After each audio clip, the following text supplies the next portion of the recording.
지금은 아는 것이 힘이다. 시간입니다.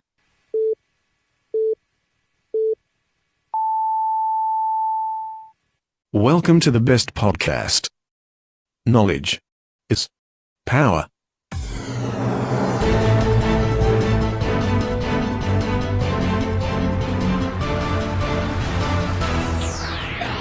아는 것입니다. 대충 뉴스의 재습고 브리핑을 시작하겠습니다. 김동선과 김장. 지난 9월 28일 하나그룹 김승현 회장의 셋째 아들 김동선 주주님이 또 언론에 등장하셨습니다. 김동선 주주님께선 대형 로펌인 김앤장의 신임 변호사들과의 술자리 모임에서 자신을 주주님으로 부르라는 요구와 함께 만취 상태에서 한 남성 변호사의 뺨을 때리고 이어 한 여성 변호사의 머리채를 잡았다고 하더군요. 김동선 주주님은 2010년 서울 용산구의 한 호텔 주점에서 만취해 여종업원의 가슴을 만지는 등의 성추행을 하고 보안 직원 2명을 폭행했으며 이 과정에서 유리창과 집기 등을 부순 혐의로 불구속 입건돼 기소유예 처분을 받은 바가 있습니다.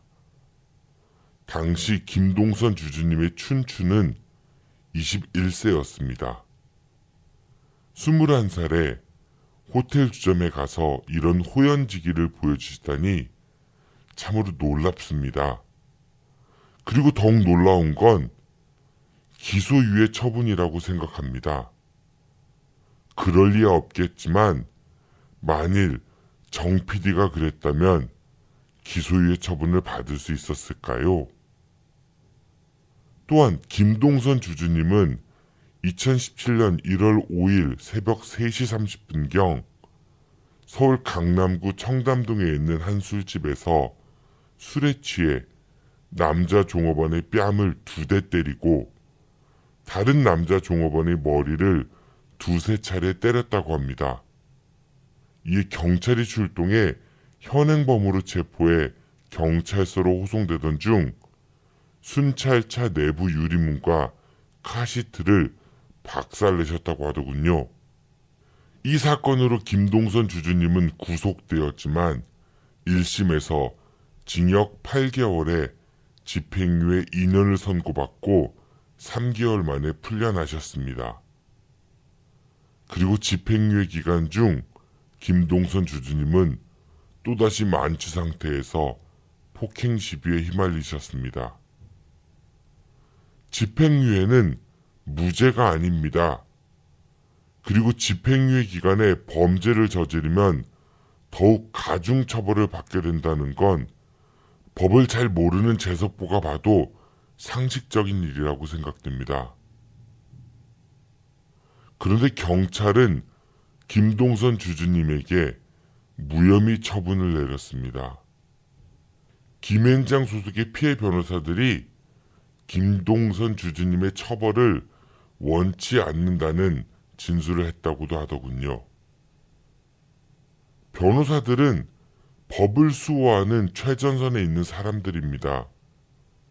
그래서 법의 테두리 안에서 의뢰인이 법적 방어권을 지켜주는 역할을 수행하는 사람들이죠. 그런데 당시 피해를 당했던 변호사들은 왜 처벌을 원치 않는다고 했을까요? 이걸 따뜻한 인류의 실천이라고 봐야 할까요? 법을 수호하는 변호사들이라면 동종 전과가 있는 집행유예 상태의 범법자가 동일한 범죄를 저질렀을 때 단호하게 법 앞에 만인이 평등하다는 걸 보여줘야 하는 거 아닐까요? 더군다나 김앤장은 우리나라에서 가장 큰 대형 로펌이라고 알려져 있는데 이런 곳에서 먼저 모범을 보여줘야 하지 않을까요? 자연스럽게 하나그룹이라는 커다란 고객과 김앤장과의 관계를 생각해보지 않을 수 없을 것 같습니다. 만약에 김앤장 회사 차원에서 큰 고객과의 원활한 관계를 위해 자신의 신입 구성원들에게 엄정한 법의 수호 대신 따뜻한 인류애를 요구했다면 그런 회사 참 어떻게 받아들여야 할지 모르겠군요. 아무리 자본주의 사회라고 하지만 씁쓸한 마음을 금할 길이 없습니다. 이에 한술 더 떠 한 언론은 김동선이 오히려 피해자에 가깝다는 취지의 기사를 올리기도 했습니다. 당시 술자리에서 김동선 씨가 동석한 변호사들로부터 무시당하는 분위기여서 혼자 술 마시다가 그랬다는 내용을 2017년 12월 7일자 기사에 아주 자세히도 실었습니다. 얼마나 급하게 올렸는지 오타 교정도 없이 말이죠. 이건 누굴 공격하고 흠집내고 그런 문제가 아닌 것 같습니다. 잘못된 걸 잘못됐다고 말하고 그걸 사회가 공감하고 그런 잘못이 반복되지 않도록 다 함께 노력하는 사회가 건강한 사회 아닐까요?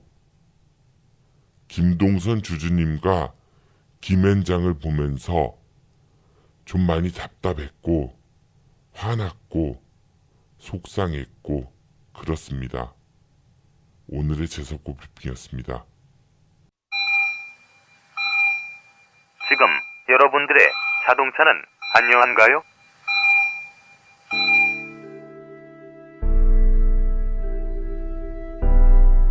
자동차는 편리한 교통수단이기 전에 나와 내 가족의 소중한 생명을 지켜주는 또 하나의 나입니다. 자동차 역시 우리들처럼 정기적인 건강관리가 필요하며 아플 경우 치료와 수술이 필요합니다. 나와 내 가족의 소중한 생명 지킴이 내 차의 모든 것을 이제 낭만카닥터 김사부와 상의하세요.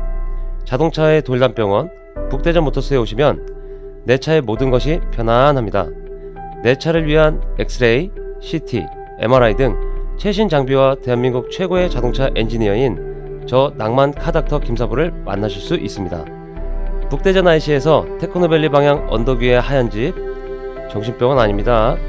이상 여러분들의 자동차 주치 낭만 카닥터 김사부였습니다.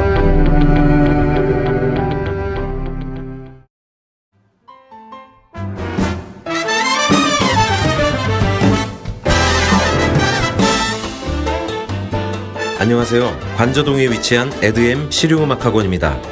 깔끔하고 넓은 합주시설부터 개인 연습실까지 최고의 시설과 최고의 강사진으로 참 음악 교육을 실천하고 있습니다. 인성과 실력을 겸비한 차세대 뮤지션을 양성하는 데 최선을 다하고 있습니다.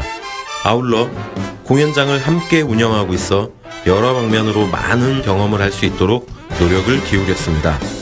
예술고등학교와 예술대학교 입시를 전문으로 하며 작곡과 미디 보컬 레코딩 수업에 특화된 믿을 수 있는 실용음악학원입니다. 저희는 기타와 베이스, 그리고 드럼, 신디사이저, 색소폰, 작곡과 미디 이렇게 다양한 전공 과목을 지도해드리고 있습니다. 지금 바로 신청하세요. 그리고 꿈을 이루세요. 감사합니다. 문의전화 042-541-5337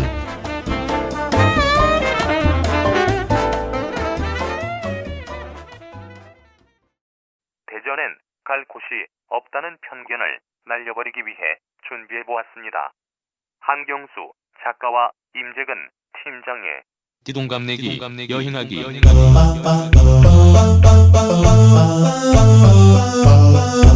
여행을 좋아해서 기자 생활을 정리하고 여행 작가의 길로 들어선 66년생 말띠 한경수 작가와 대전의 역사에 푹 빠져 살고 있는 평화통일운동본부 7, 8년생 말띠 임재근 교육연구팀장이 테마를 바꿔가며 대전 여행을 떠납니다.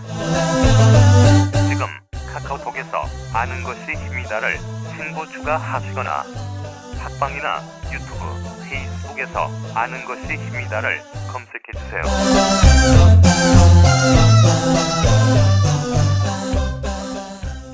매주 금요일 우리 지역의 주요 소식을 모아 사회의 흐름을 이해해봅니다. 주간 대충뉴스 오늘도 중도일보 임병환 기자가 함께합니다. 기자님 안녕하세요.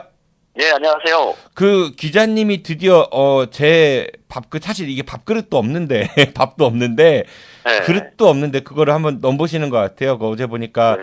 그 골룡골 가셔가지고 이제 네. 영상을 편집하셔서 페이스북에 네. 올리셨더라고요. 네, 뭐 1인 방송을 좀 흉내내 봤어요.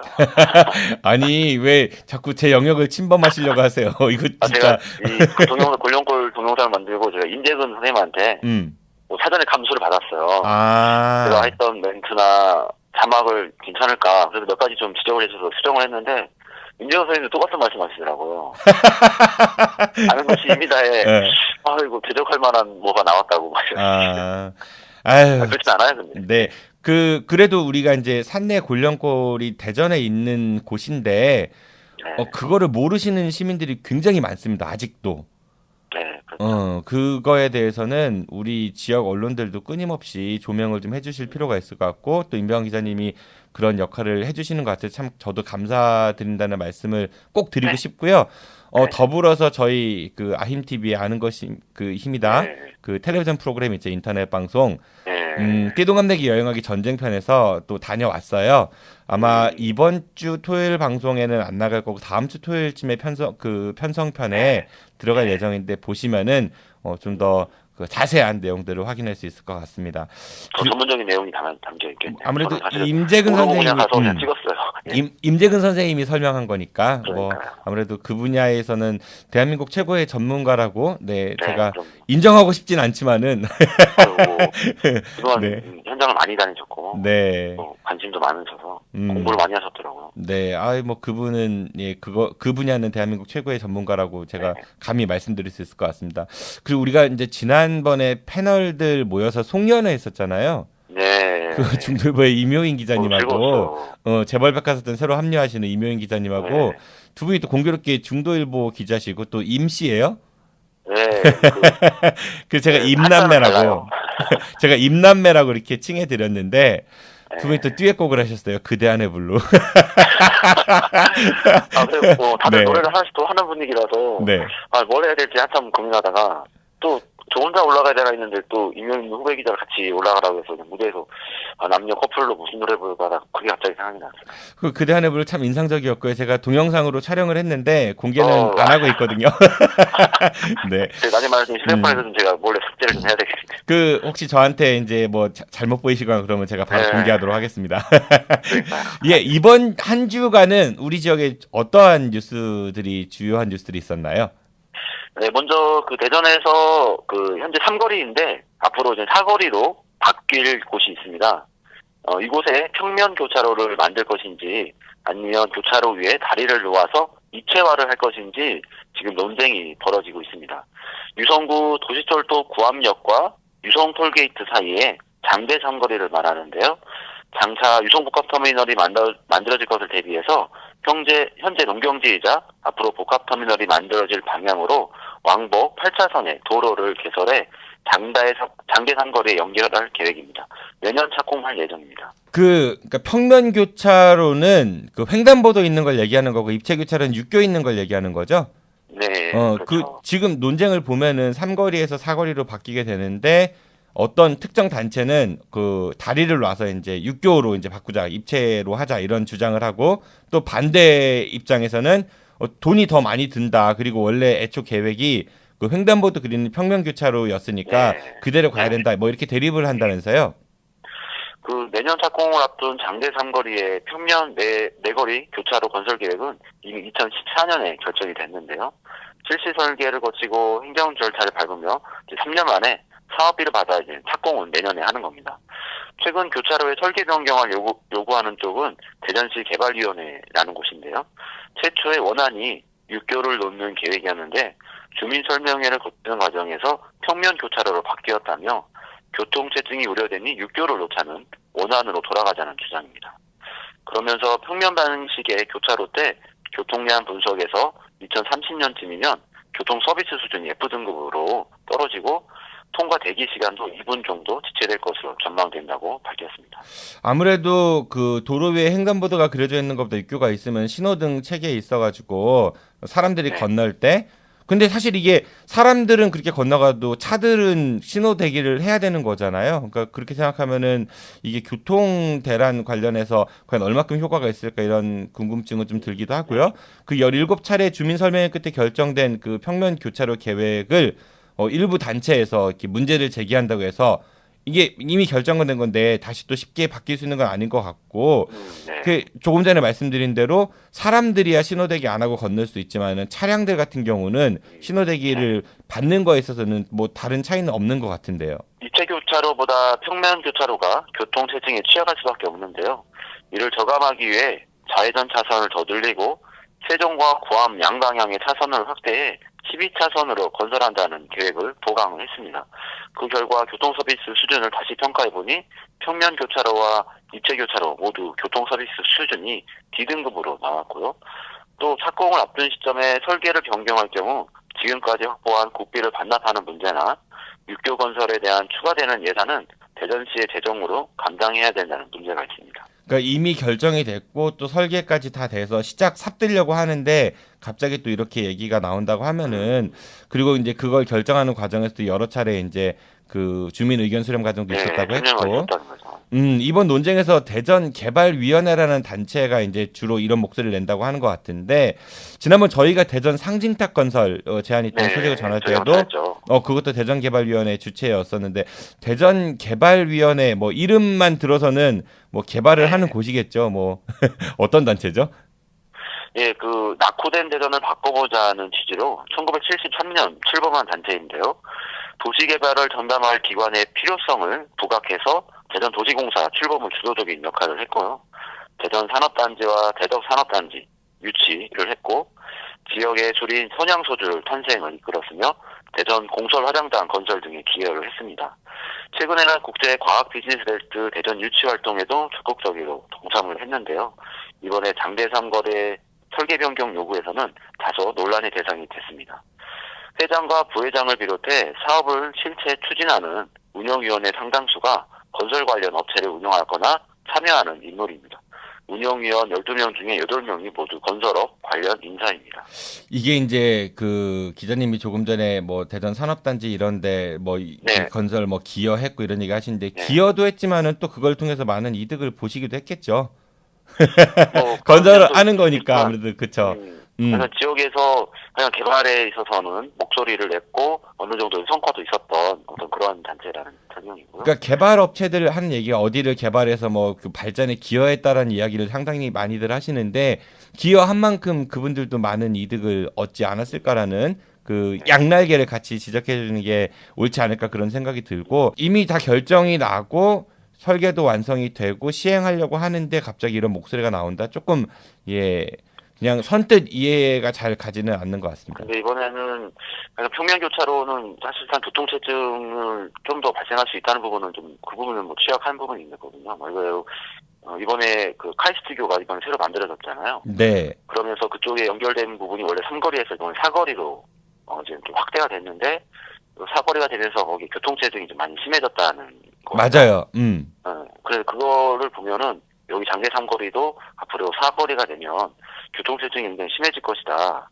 그래서 좀 늦었지만 다시 한번 설계를 바꾸자 뭐 이런 좀 제안이긴 한데 지금 이미 국비가 확보가 돼서 내려와 있는 상태에서 설계 변경을 하면 다시 국비를 반납했다가 또 다시 받아야 되는데 그게 가능할 것이냐 아니면 또 설계비 공사비를 증액했을 때 기획재정부가 그 증액된 부분을 인정해 줄 것이냐 뭐 이런 부분도 있고 저는 또 거기에 보면 호남선에 또 다리가 있어요. 장대삼거리 옆에 바로 호남선이 다리 형태로 연결되어 있고 그 장대삼거리에 다시 한번 육교 말 그대로 홍도입구 같은 구조물을 둔다면 그 주민들이 양쪽에 그런 구조물을 놓고 살아야 된다는 얘기인데 그게 주민들로서는 사실은 어떤 생존의 환경이 좀 맞지 않을 될 수 있다. 뭐 이렇게도 좀 보는 거죠. 네, 뭐 순리대로 가면 좋을 것 같습니다. 제일 중요한 거는 그 지역에 사시는 분들의 생활 환경 그리고 편의성 이것이 가장 중요한 거니까 근데 아무튼 결정이 다 난 건데 이렇게 다시 얘기가 나온다는 거는 좀 그렇죠. 예, 좀 물음표가 땡땡땡 들어가는 것 같고요. 네, 다음 소식도 부탁드리겠습니다. 예, 두 번째 소식은 우리 정진호 PD가 좀 싫어하는 지역차별, 이중잣대 이런 소식인데요. 정 PD는 충청 소외론에 대해서 좀 부정적인 인식을 갖고 있는 것 같더라고요. 아예 그렇지는 않습니다. 그냥 말도 안 되는 이야기 갖고 자꾸 충청 소외론이라고 이야기할 때 좀 욱하는 거지. 우리가 역차별 받는 경우들도 많이 있잖아요. 그런 데서 정할 때마다 좀 부정적으로. 한번 들어봅시다 어떤 건지. 네, 먼저 여기 TJB 보도인데요. 최근에 전남 무안공항을 활성화시키자며 국가적 정책으로 고속철도를 연결하는 계획이 발표됐습니다. 목포까지 이어지는 고속철도를 크게 우회해 무안공항까지 고속철도를 경유시키겠다는 국가 정책인데요. 이와 똑같은 사례인 서대전역은 여전히 고속철도 경유를 배제하고 있어 지역차별의 이중잣대, 고무줄 결정이라는 비판이 나오고 있습니다. 지도를 보면은 서울에서 목포까지는 이렇게 쭉 일자로, 그러니까 네. 시계가 우리가 6시 할 때 이렇게 딱 나오는 것처럼 일자로 오는데 네. 거기에서 오른쪽으로 좀 틀면은 서대전역이 있는 거고, 그쵸? 네. 그리고 왼쪽으로 딱 가야 이제 무안공항이 있는 그런 형태잖아요. 네. 근데 국책 사업으로 그 거의 9시 방향까지 가는 공항까지 고속철도 전용 선로를 깔아주면은 그거보다 조금 덜 빗나가는 서대전역은 고속철 제외 지역으로 방치했다. 그러면 이건 좀 그러네. 네, 좀 납득이 좀 되세요. 네, 지난 2015년에 개통한 호남 고속철도가 충북 오송에서 충남 공주 그리고 전북 익산을 직접 연결하면서 서대전역을 경유지에서 제외됐습니다. 서대전역을 경유할 경우 오송에서 익산까지 거리가 32km 더 늘어난다는 게 배제 이유입니다. KTX 운행 대수가 기존의 3분의 1로 줄면서 서대전역 주변은 물론 대전에도 악영향을 미치고 있는데요. 하지만 같은 정부인데 전남 무안공항에서는 전혀 다른 결정을 했습니다. 호남고속철도 2단계 선로가 무안공항을 우회 경유하지 않은데 정치권이 합의했고 국토교통부가 2025년까지 완공시키기로 한 것입니다. 광주 송정에서 무안공항까지 경유해 목포까지 가려면 77km를 우회하게 됩니다. 근데 서대전역은 32km를 우회하거든요. 안 된다더니 무안공항은 고속철을 놔주겠다고 하고 지역 입장에서는 열불이 안 날 수 없죠. 대전시는 여전히 서대전역을 경유하는 호남선 KTX 등편을 계속 요구하고 있지만 언제 현실화될지 모르겠습니다. 32km의 2배면 64km. 거기에 더하기 3km를 해야 77km잖아요. 네. 좀 이거는 차별이라고 생각이 듭니다. 이게 그러니까 우리가 정부의 이런 정책, 일관적이지 못한 정책을 비판할 필요도 있지만은 또 한편으로는 우리 지역의 정치인들이 의 정치력에 대해서 한 번쯤은 다시 생각해 봐야 되지 않을까. 결국은 정치 싸움인 거잖아요. 호남은 이제 민주당 베이스도 있고 또 국민의당하고 이런저런 역학관계들이 있는데 우리 지역의 정치인들이 좀 더 국무총리가 호남에서 나오시더니 큰 사업을 좀 가져가시는 그 충청 출신의 그 총리도 두 분이나 계셨잖아요. 네, 그러니까 충청도 우리 정치인 분들 좀 우리 지역을 더 많이 사랑해 주십시오. 네.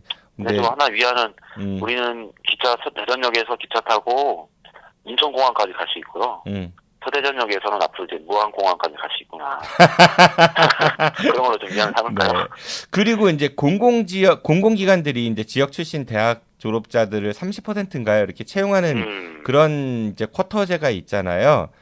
대전 같은 경우는 그 공공기관 이전이 거의 없어가지고 그 혜택을 별로 못 보는데 세종과 충남은 그 혜택을 많이 보고 있다 이런 보도들도 많이 있었잖아요. 그동안 어제인가요? 그 TJBS도 다시 한번 보도했던 것 같은데 이제 대전은 이제 세종이나 충남에 우리 같이 권역별로 합시다 이렇게 요청을 하지만 그쪽 동네에서는 이제 거부하고 있다 이런 취지의 보도였던 것 같아요. 이런 부분들도 좀 빨리 좀 해결이 돼서 대전에 대학이 제일 많은데 세종과 충남보다도 인구도 더 많고 그런데 우리 지역의 학생들은 그러한 졸업생들은 혜택을 이제 못 보고 있다라는 거는 좀 가슴 아픈 일이라고 생각이 드네요. 대전에서 이렇게 지역 할당을 해서 인재를 뽑는다는 소식은 사실은 하나은행 정도 에서 들어본 것 같고 그 외에서는 사실은 들어보지 못했었죠. 그래서 어떻게 보면은 여기서 대학을 다닌 친구들이 취업을 위해서 또 어쩔 수 없이 타 지역으로 넘어가는 뭐 이런 일들도 많이 만나게.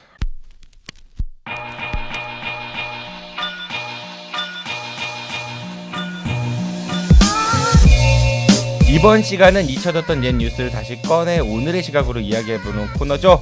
네, 임병환 기자의 해묵은 취재수첩. 오늘은 어떤 과거 뉴스를 소환하실 건가요?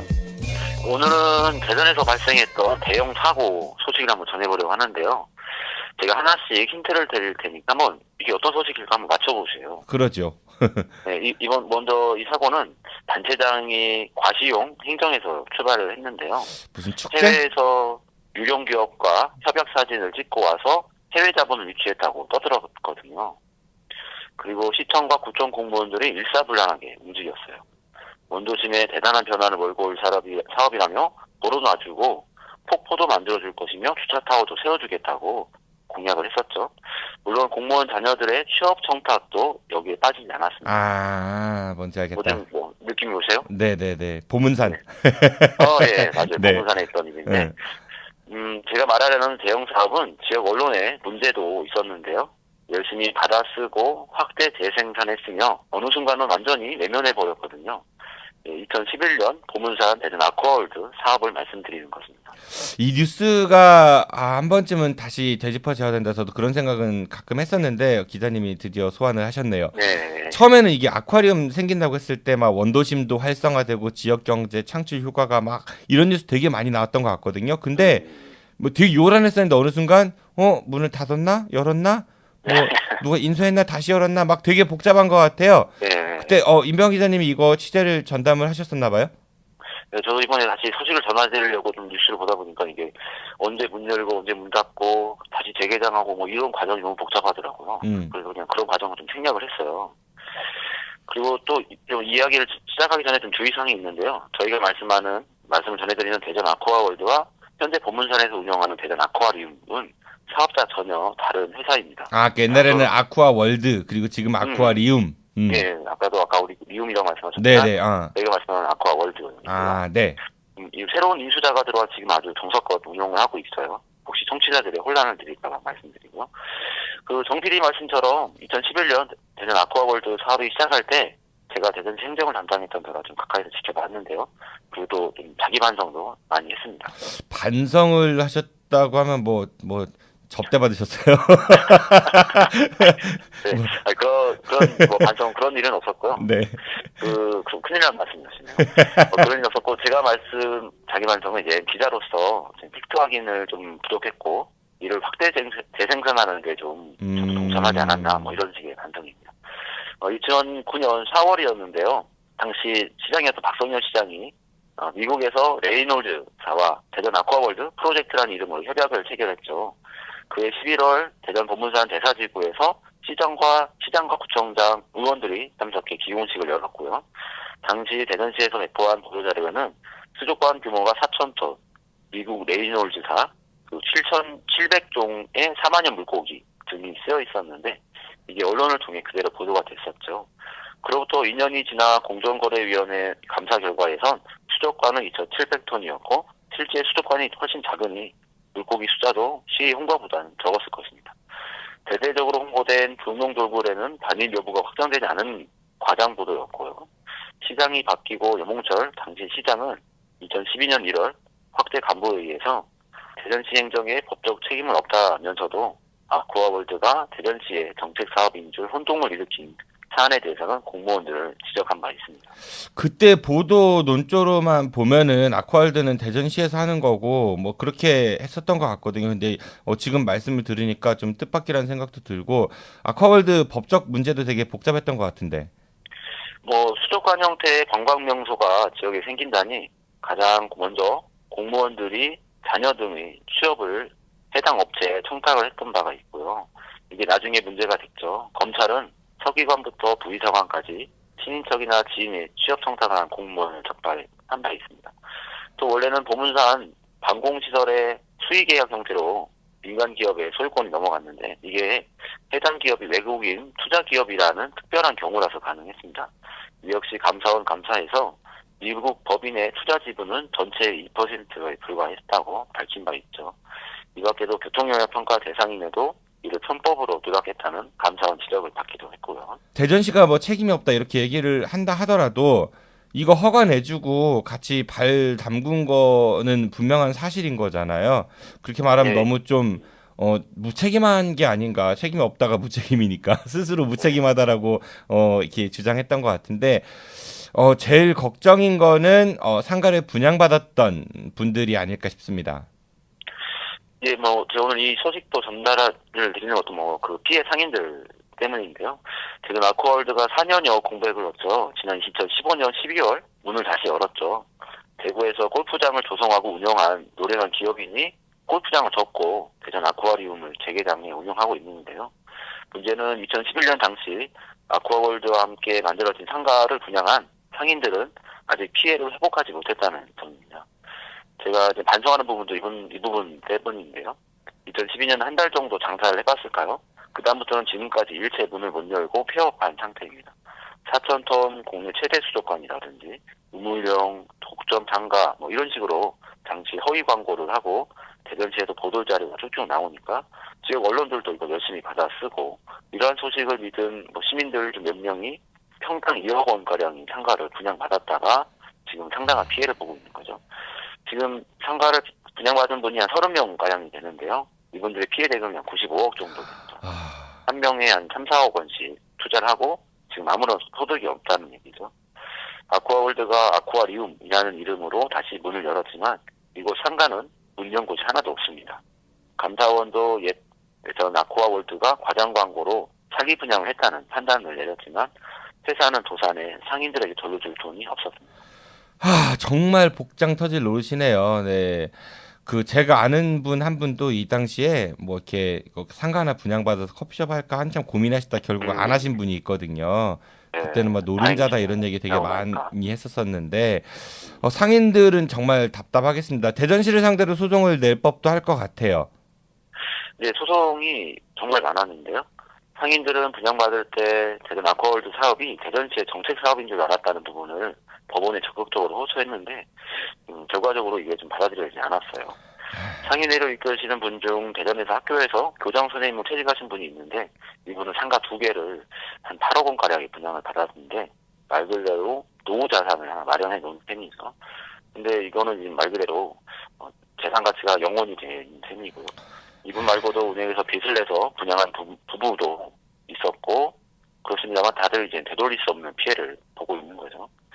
지금도 가끔 피해 상인들을 만나뵙는데요. 그때마다 참 좀 죄송한 마음이 좀 들기도 합니다.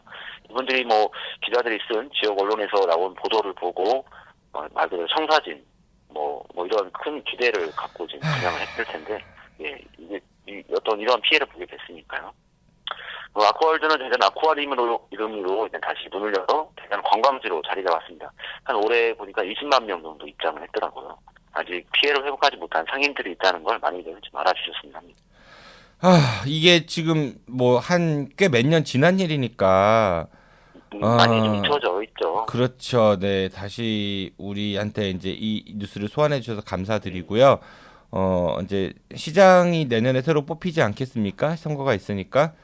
이런 부분들 시에서 다 이렇게 보상한다 법적으로 그런 근거는 없겠지만서도 이분들의 마음을 어루만져 줄 수 있는 그런 정책들에 대해서는 네, 아까 상인들의 소송도 말씀드렸는데 여기서 상인들도 대전시를 상대로 소송도 했었고 또 여기 아쿠아월드라는 기업체 대표마저도 대전시를 상대로 소송을 했었거든요. 어떻게 보면은 그 사업체 대표와 대전시는 같은 길을 가는 어떤 파트너라고 볼 수 있었는데 서로 다시 소송까지 갈 정도라면 대전시 그 당시의 행정은 좀 단물만 빼먹은 거죠. 기공식 할 때 가서 사진 찍고 테이프 끊고 빵빠레 터지고 박수치고 언론들과 찍고 그랬을 거 아니에요. 시장 참석했었다고 하고 구청장 의원들 참석했다고 했으니까 단물만 쪽 빨아먹고 이게 단물 다 빠지고 짐 될 것 같으니까 서로 이제 애써 외면하려는 거 아닌가. 문 열어서 다 정상화된 것처럼 좀 혹시 아실까봐 그 안에 있는 한 30여 명의 상인들은 피해를 전혀 회복하지 못한 상태로 있고. 저희 그 다음 주에 이제 박정현 시의원하고 대충 뉴스가 아니죠. 그 머스밀기 방송 녹음이 있는데요. 네. 제가 이 부분 꼭 그 한번 지적해가지고 시의회 차원에서도 시의회 차원에서도 뭔가 결의안을 만들든 한번 해보시라고 요청을 드려보도록 하겠습니다. 한 주간 가장 핫했던 뉴스에 달린 재미있는 댓글을 소개해드리는 시간이죠. 내년부터는 종교인들에 대한 과세가 시행이 됩니다. 이에 대해서 여러 말들이 많았었는데요.